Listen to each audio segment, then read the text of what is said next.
Okay, hi everyone, welcome back, and in this update we are going to talk about Chainlink. And if you remember in the previous video, we were right around this area and the idea was that we can get a move down, but that has to be a slow and choppy move on the downside, because on a higher degree, if you want to be optimistic in Chainlink, you can argue maybe this is from here a 1, 2, 3, 4, 5 wave up into a wave 1, correction for wave 2, and after our correction is over, we can have a big move up into wave 3, 4, 5, which on a higher degree, it's gonna be into a wave 3, and then correction for 4, another move up into wave 5, and basically the final low is already in. So where are we at the moment? I think right now, at least, again, this is just so far, we can identify some optimistic signs, and there is a chance that in here we're gonna have like an ABC in form of a flat structure to about the recent lowest low,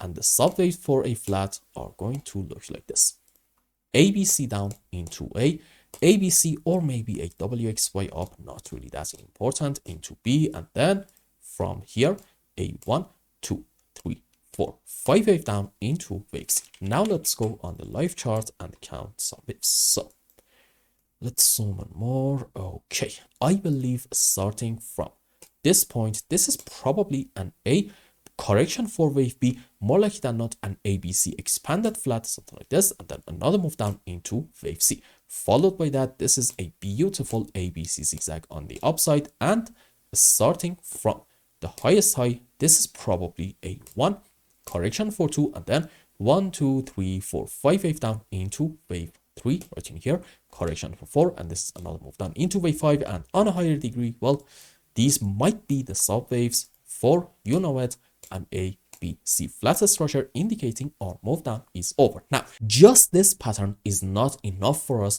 to be completely optimistic in Chainlink. You see, from these areas, or maybe a bit lower, generally I would say before taking this low, I want to see a very strong bounce in form of a 1, 2, 3, 4, 5 wave impulsive structure in order for me to talk bullish with a bit more confidence. Why is that? Because if we don't show some strength in here, and instead we get a move on the downside, at that point, I'm willing to bet that a lot of people are going to say, you know what, maybe this is actually a bearish head and shoulder structure, which the target for it is going to be somewhere around the $8 to $9 area, which means basically in the next move down, we can in Chainlink take the lowest low down here, about, let's say, $10. I think that can actually happen. So for now, and just for like very short term, what you do not want to see is a confirmation of this head and shoulder structure, meaning we get a break of the neckline.